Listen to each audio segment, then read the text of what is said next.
Debat akan saya mulai dalam 3, 2, 1. Dewan juri yang saya hormati, pada kesempatan kali ini saya berdiri sebagai tim oposisi dan menolak tawaran film internasional.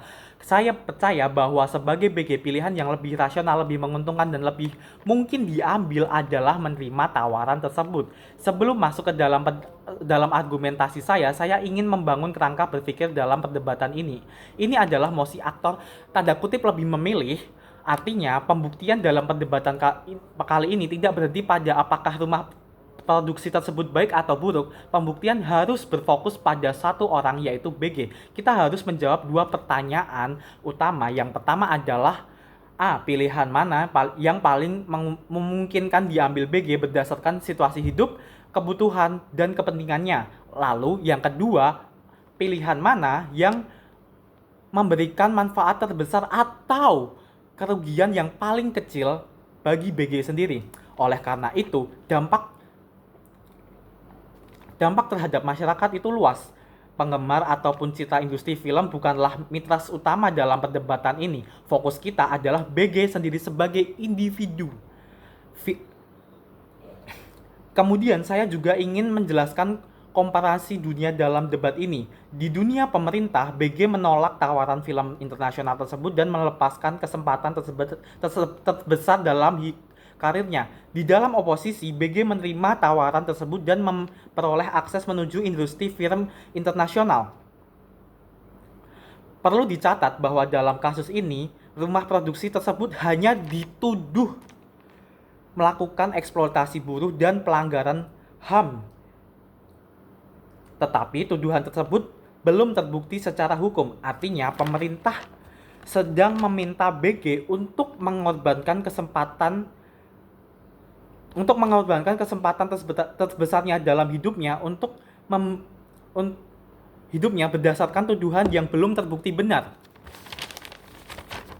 Masuk ke dalam isu pertama saya, yaitu mengapa menerima tawaran tersebut merupakan pilihan yang paling memungkinkan diambil BG.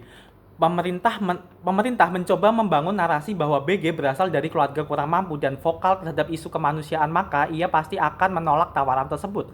Saya pikir asumsi ini terlalu sederhana dan mengabaikan realitas kehidupan BG secara keseluruhan. Justru karena BG berasal dari keluarga tidak mampu, ia memahami betapa sulitnya keluar dari kemiskinan. Seluruh perjalanan hidup BG dibangun melalui perjuangan panjang untuk mendapatkan kesempatan demi kesempatan. Selama bertahun-tahun, ia bekerja keras untuk mencapai posisi yang sekarang. Ketika kesempatan tersebut dalam karirnya datang, sangat tidak masuk akal jika BG melepaskannya begitu saja hanya karena tuduhan yang belum terbukti jelas. Pengalaman hidup sebagai orang miskin tidak selalu melahirkan idealisme absolut. Seringkali pengalaman tersebut justru membangun seseorang menghargai peluang yang datang setelah perjuangan panjang. BG memahami bahwa kesempatan internasional seperti ini mungkin hanya datang sekali dalam hidupnya. Oleh karena itu, intensif untuk menerima tawaran jauh lebih tinggi dibandingkan intensif untuk menolak tawaran tersebut. Pemerintah juga mengutarakan bahwa BG akan teringat trauma masa lalunya sehingga menolak rumah produksi tersebut. Namun saya tidak melihat adanya informasi dalam salindia yang menunjukkan bahwa BG pernah menjadi korban eksploitasi rumah produksi atau pernah mengalami pelanggaran HAM. Yang kita ketahui adalah BG berasal dari keluarga tidak mampu dan peduli terhadap isu sosial. Tidak otomatis membuat seseorang harus mengorbankan seluruh masa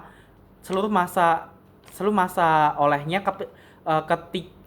ketika menghadapi tuduhan yang belum terbukti. Oleh karena itu, dari sisi intensif pribadi, pengalaman hidup dan peluang masa depan, menerima tawaran film adalah pilihan yang jauh lebih memungkinkan diambil oleh BG. Masuk ke dalam isu kedua saya, yaitu mengapa menerima tawaran tersebut memberikan manfaat yang lebih besar bagi BG. Pemerintah berusaha meyakinkan kita bahwa BG menerima tawaran tersebut, maka ia akan tereksploitasi, mengalami tekanan mental, bahkan merusak kesejahteraannya sendiri. Saya pikir analisis ini terlalu lemah karena dibangun atas asumsi yang tidak didukung oleh Selandia. Informasi yang ada di grup BG bukanlah buruh biasa yang baru masuk industri film. BG adalah salah satu aktor paling berpengaruh di negaranya. Posisi tawaran yang dimiliki BG sangat berbeda dibandingkan pekerjaannya biasanya.